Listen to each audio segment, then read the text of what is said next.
શરૂ કરી દીધી હશે અને એ સાધનાના વિશે એની વિવરણ વિશે આપણે એક વિડીયો પણ આપેલો છે અને એની અંદર ઘણી બધી શ્રી વિદ્યા શા માટે શું છે એના વિશે આપણે ઘણી બધી માહિતી આપેલી.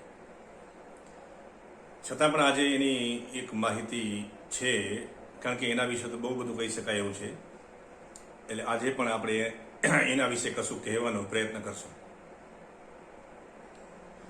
શ્રી વિદ્યા એક રૂપાંતરણનો માર્ગ છે અને બધા જ લોકો કહે છે કે ભાઈ આપણે રૂપાંતરિત થવું જોઈએ, જાગવું જોઈએ, પણ એકચ્યુઅલી રૂપાંતરણ થવું એટલે શું? કઈ ચીજનું આપણી મિકેનિઝમમાં, આપણા શરીર સિસ્ટમમાં રૂપાંતરણ થવું એટલે શું? કઈ ચીજનું રૂપાંતરણ કરવાનું છે? ભગવાને ગીતામાં કહ્યું છે કે આત્માને ન તો જન્મ છે, ન મૃત્યુ છે, ન બંધન છે, ન મોક્ષ છે, ન કશું કર્મ છે, ન એને પાપ છે, ન પુણ્ય છે. તો એટલો એનો મતલબ તો થઈ જ ગયો છે કે આ શરીર સિસ્ટમની અંદર આત્માને તો કશું કરવાનું છે જ નહીં અને એ સદાય મુક્ત જ છે. પછી જે આ શરીર છે એ શરીરને મરી ગયા પછી એ બાળી નાખવાનું છે, જ્યાં તો એનું અંતિમ ક્રિયા કરી નાખવાની છે. કોઈ દાટે છે, કોઈ બાળે છે, વગેરે વગેરે વગેરે. તો શું રૂપાંતરિત કરવાનું છે? તો એક વસ્તુ દર્શક મિત્રો યાદ રાખજો કે આત્મા અને આ શરીર એની વચ્ચે કશુંક એવું છે, વચ્ચે એવું કશુંક છે. યાદ રાખજો, પિન પોઈન્ટ, વચ્ચે એવું કશુંક છે કે જેને રૂપાંતરિત કરવાનું છે. જો મરી ગયા પછી જીવ આમાંથી જતો રહે, આત્મા જતો રહ્યો, તો આ ખાલી શરીર કશું કરતું નથી, એને બાળી નાખવામાં આવે છે. જો ભૂખ, તરસ, ઈચ્છાઓ, વાસનાઓ એ જો આ બધું શરીરને જ હોત તો એ આત્મા નીકળી ગયા પછી પણ આ બધું એને જરૂરી લાગત અને એ કરત, પણ થતું નથી એવું. બસ એને બાળી નાખવામાં આવે છે અને આત્માને કશું જોતું નથી. તો વચ્ચે શું છે? આ તો વચ્ચે જે છે ને, જે આ એની જ બધી પલોજણ છે. આ બધા ધર્મો, સંપ્રદાયો, જ્ઞાન, કથા, વાર્તાઓ, મંદિરો, મસ્જિદો, જે કાંઈ આ પૃથ્વી ઉપર નિર્માણ થયું છે એ આ શરીર અને આત્માની વચ્ચે કશુંક છે એના માટેની આ બધાએ પાપડ વણવાના છે. તો આ જગતની અંદર અમુક લોકો બસ આ શરીરના સ્તર ઉપર જીવી રહ્યા છે અને ગુજરી જાય છે અને બધા હજારો વખત આ પૃથ્વી ઉપર આવ્યા અને મરી ગયા. અમુક લોકોનો વર્ગ એવો છે કે બસ એ આત્મા અને પરમાત્માની વાતો કરે છે અને એમાં એમનો દિમાગ લગાવે છે. પણ જ્યાં સુધી મિત્રો તમારી અંદર શરીર અને આત્માની વચ્ચે કશુંક જે છે એની પૂર્ણ વાસ્તવિકતા જો તમે નહીં જાણો ત્યાં સુધી તમને સુખ નહીં મળે અને કોઈ આગળના આયામમાં તમે જઈ પણ નહીં શકો. અને આ વચ્ચેવાળી ચીજ છે એ માયા છે. એ બધું જ એક માયા છે. એ માયા એટલી અઘરી નથી, અઘરી તો છે જ, પણ એને સમજવી જરૂરી છે. કારણ કે એને સમજવા માટેની ચાવીઓની જે પાસવર્ડ જુએ છે ને, જે એ કોઈની પાસે છે નહીં અને છે તો એ આપતા નથી, અથવા તો મગનું નામ એ મરી પાડતા નથી. કેવી રીતે? ધારો કે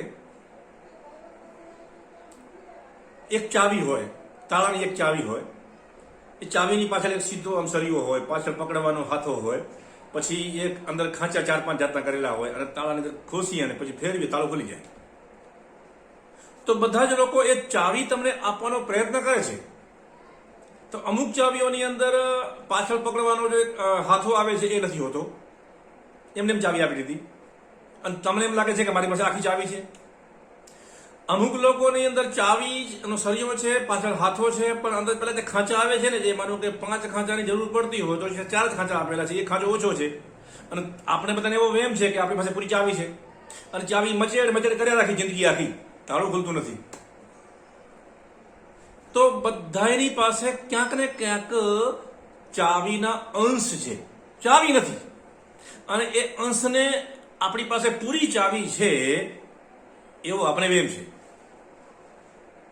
અને જિંદગી આખી આપણે ચાવીના ટુકડાને લઈને ફર્યા રાખીએ છીએ. અને આપણે આપણી જાતને સધિયારો આપ્યા રાખીએ છીએ કે મારી પાસે કશું છે, યા તો હું જાણું છું, યા તો આમ જીવન જીવાય. આ બધી જ બકવાસ છે. તમારી પાસે ઓરિજિનલ આખે આખી ચાવી હોવી જોઈએ.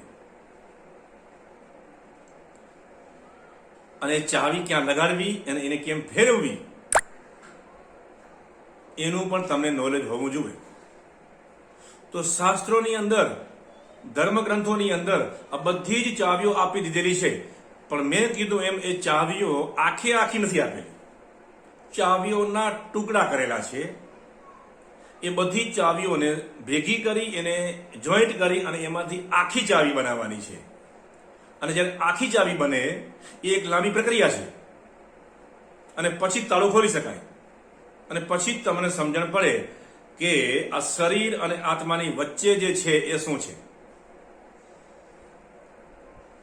તો દર્શક મિત્રો, આપણે જે આ નવરાત્રિની ક્રિયાયોગ શ્રી વિદ્યા સાધના જે તમને આપી રહ્યા છીએ અને તમે બધા કરો છો, એની અંદર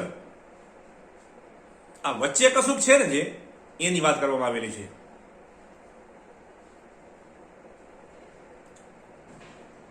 તો આ પ્રકાશમય સાધના તમારું જીવન બદલાવશે. અને તમારું બધાનું સદભાગ્ય છે કે તમને આ વિદ્યા નિઃશુલ્ક બતાવવામાં આવે છે. જે શ્રી વિદ્યા, જે 1 કલાક અને 6 મિનિટનું સેશન જે અગાઉ રિલીઝ થઈ ગયું છે, એના જે સેમિનારો થાય છે અને એ સેમિનારો 4-5 દિવસના હોય છે. અને એની ફી આજથી 15 વર્ષ પહેલા, આજથી 15 વર્ષ પહેલા એની ફી એક સેશનની, એટલે કે એક વ્યક્તિની 7,000 રૂપિયા ફી લોકો લેતા હતા. અને ઘણા બધા લોકોએ એ સેમિનાર કરેલા છે. એ જ શિબિર, એ જ સાધના હું તમને નિઃશુલ્ક આપી રહ્યો છું.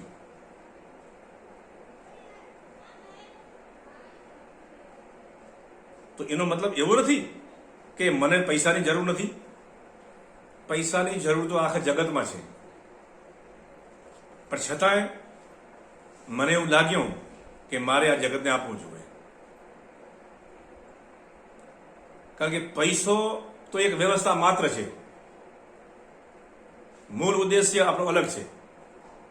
અને આપણી પાસે પૈસો હોવો જોઈએ. જીવન ચાલે એટલું, જીવનની વ્યવસ્થાઓને ગોઠવવા માટે પૈસો બહુ જરૂરી છે અને આપણી પાસે હોવો જ જોઈએ. અને એટલું મળે જ છે. આપણી કેટલી ઈચ્છા છે અને આપણી અગર કામનાઓનો કોઈ પાર ના હોય તો અલગ મેટર છે. પણ બધાને પૂરતું મળી જ જાય છે. તો તમને હું એમ કહી દઉં છું કે આ શ્રી વિદ્યા ભૂતકાળની અંદર કોને કોને કરી છે. તો ભગવાન શ્રી કૃષ્ણ સાંદીપતિ ઋષિના આશ્રમમાં 7 વર્ષ સુધી આ શ્રી વિદ્યાની સાધના કરેલી, જે મેં તમને બતાવેલી છે.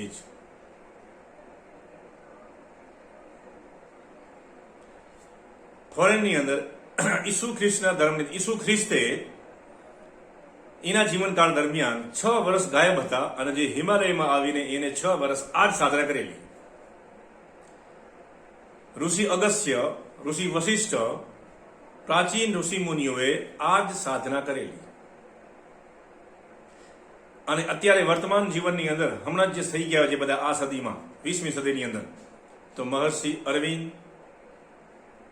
જે પોંડિચેરીમાં જેમનો આશ્રમ છે, એને શ્રી વિદ્યા ઉપર જબરજસ્ત શોધ કરી અને એ પરમાત્માની શક્તિને છેક પૃથ્વી ઉપર અતિ મનસ્ની સાધનાનો એક પ્રયોગ કરેલો. અને એ પ્રયોગ અમુક અંશે સફળ પણ થયો. પણ એની અંદર એને એવું લાગ્યું કે પરમાત્માની દિવ્ય શક્તિઓને જો આપણે પૃથ્વી ઉપર અવતરિત કરવાની હશે તો અત્યારના જે આ ભૌતિક શરીરો છે એની અંદર કાંક સુધારા કરવા પડશે.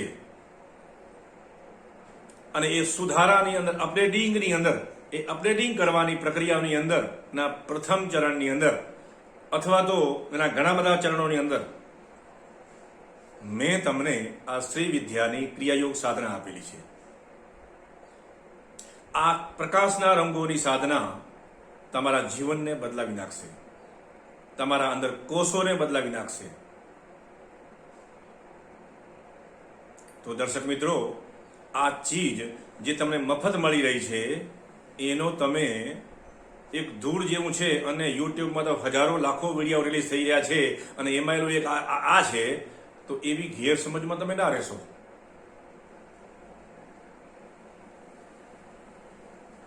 યાદ રાખજો, વાઇટલ ફોર જાગરણ મનુષ્ય નિર્માણ કોન્સેપ્ટની તમને બધાને જરૂર છે. મારો પ્રયત્ન છે કે મારી તમને જરૂર છે એવો તમને બોધ કરાવો. શા માટે?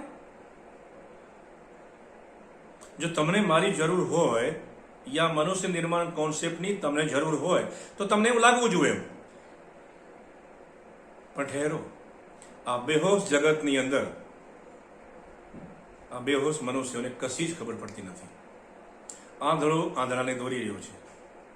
જેવી રીતે હમણાં આ કોરોના વાયરસ ફેલાયો, બરોબર છે, એની રસીઓની પણ શોધ થઈ ગઈ, તો એમાંથી 70% લોકો એવા છે કે આપણે આ રસી લેવી શું ફરજિયાત છે? તો રસી લેવી તમારા માટે કે આપણા માટે જરૂર છે એવું પણ રસી આપ્યા વાળાને તમને કહેવું પડે છે કે ભાઈ આ રસી તમારા માટે કામની છે, તમે લેજો. શું આપણે ખબર નથી પડતી? શું આપણે કોરોના પ્રૂફ થઈ ગયા છીએ કે આપણે ખબર છે કે મને કોઈ રસીની જરૂર નથી? આ એવું જ આ છે, એવું જ આ કંઈક છે. આ શરીર અને આત્માની વચ્ચે જે આયામો છે એને તમે જ્યાં સુધી નહીં જાણી લો ને ત્યાં સુધી નહીં તો તમે માયાને જાણશો અને ન તો તમે પરમાત્માને જાણશો. હા, વાતો તમે બધી જ કરશો, મસ્ત તમે સત્સંગો કરશો, કથા વાર્તાઓ સાંભળશો, ભજનો ગાશો, 4 શબ્દો તમને આવડી ગયા હશે તો 25 જણાને ભેગા કરીને તમે વાર્તાલાપો પણ કરશો. તમને મજા આવશે, આનંદ આવશે, તમારો ટાઈમ પાસ થશે. પણ રૂપાંતરણની પ્રક્રિયા 1% પણ આગળ નહીં વધે.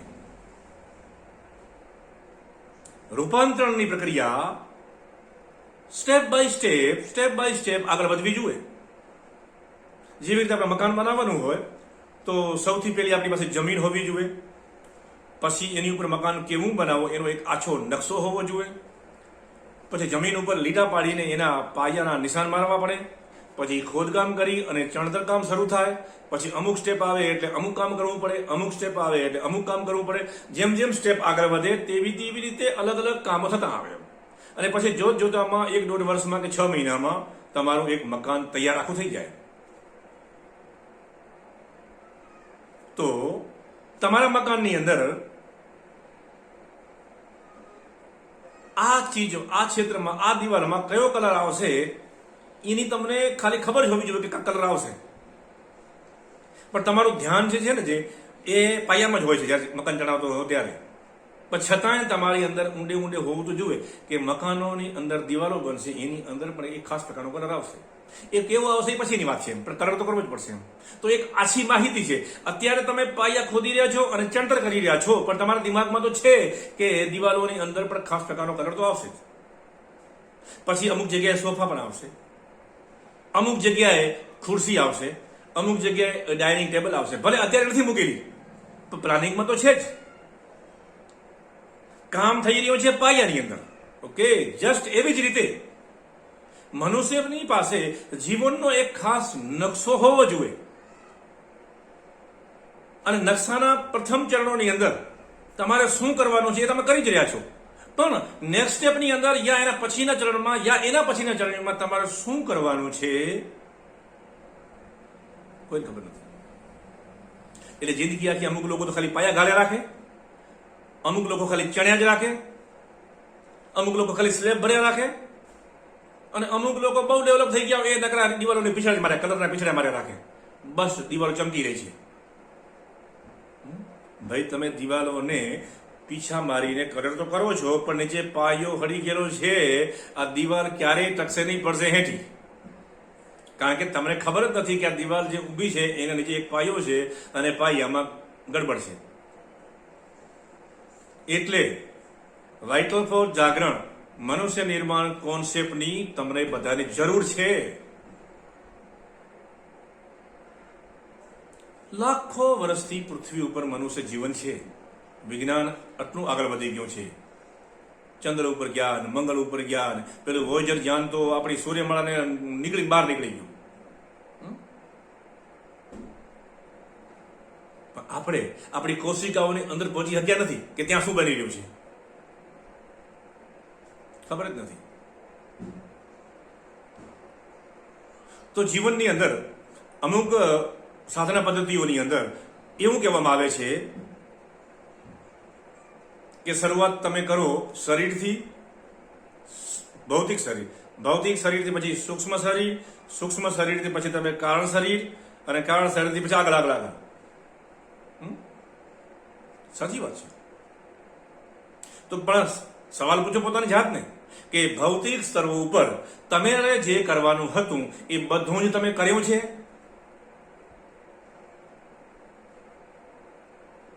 ભૌતિક સ્તરના એવા ઘણા બધા આયામો છે, શું તમે એને ન્યાય આપ્યો છે અને એ પ્રક્રિયામાં તમે પસાર થયા છો?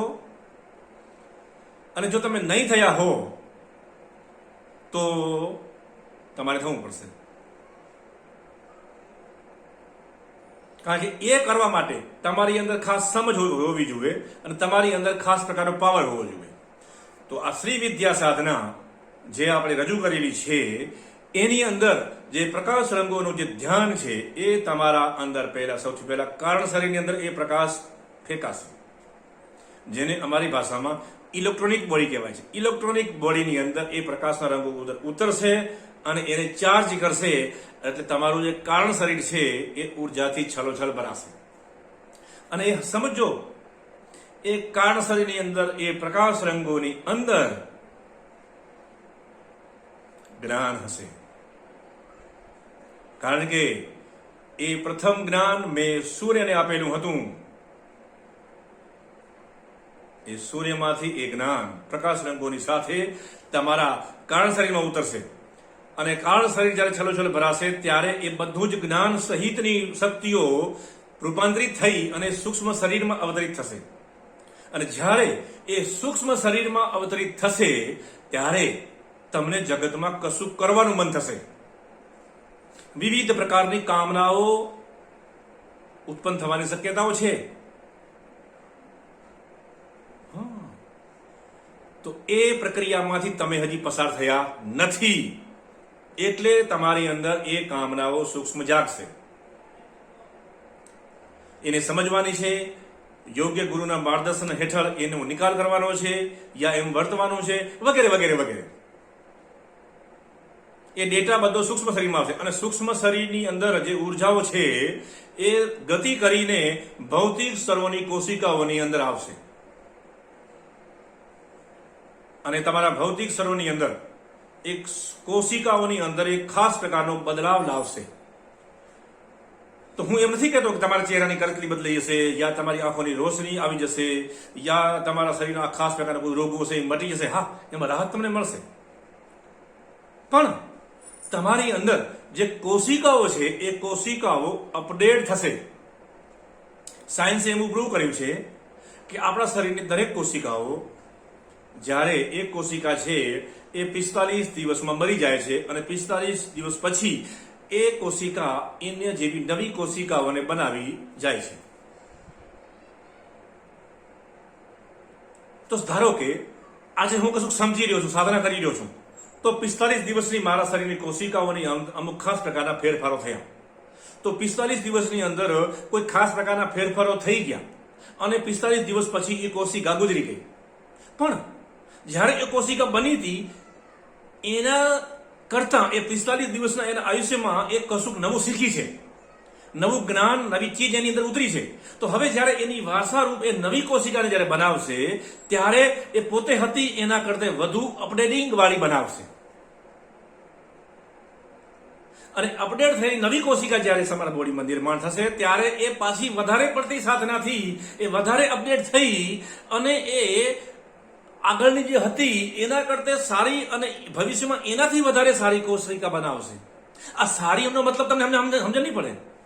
આ હું જે સારું કહું છું એ શું છે એનો અર્થની તમને જરાય ખબર નથી. એ તો તમને પછી ખબર પડશે કે રામજીભાઈ જેને સારું કે છે, વોટ ઇઝ સારું, નહીં સમજણ પડશે. પણ ધીરજ રાખજો.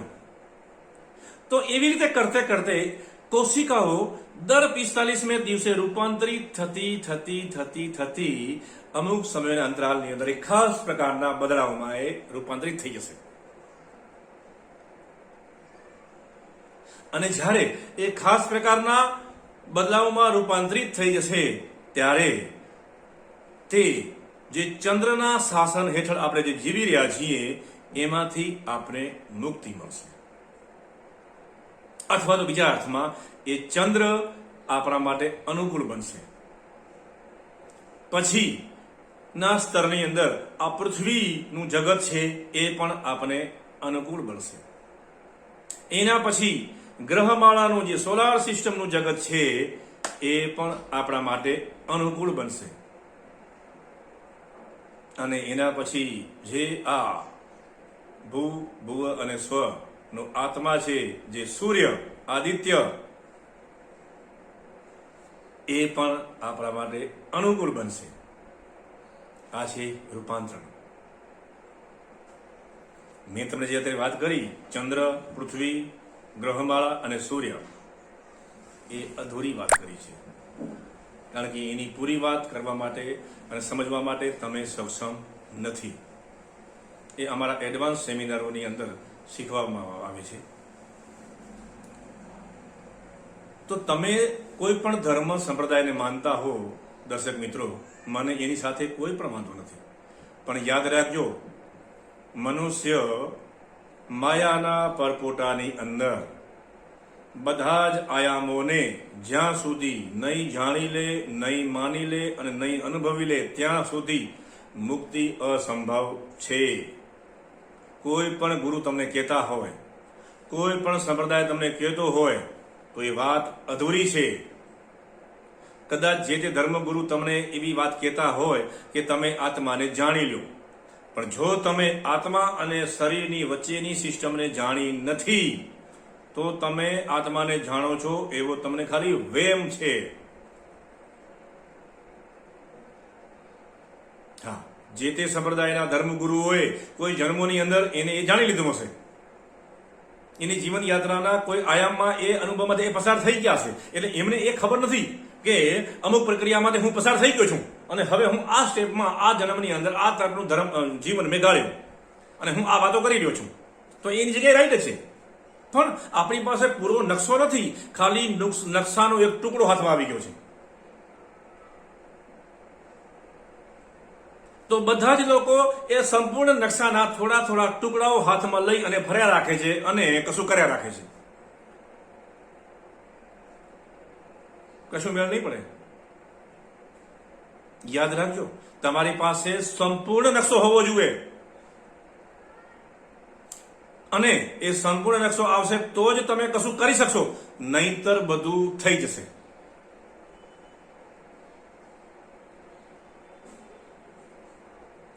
તો મારા દર્શક મિત્રોને કહેવાનું છે કે આ વિડિયાને તમે જબરજસ્ત શેર કરજો અને જે શ્રી વિદ્યા સાધના ક્રિયા યોગની આપેલી છે તે દિલથી કરજો. તમારા જીવનમાં ચમત્કાર સર્જશે અને હજી પણ આ વિદ્યા વિશે જો મને એમ લાગશે કે તમારો રિસ્પોન્સ સારો હશે તો આગામી દિવસોમાં હજી પણ હું આ ક્રિયાયોગ સાધના વિશે વધુ પ્રકાશ ફેંકીશ. ધન્યવાદ.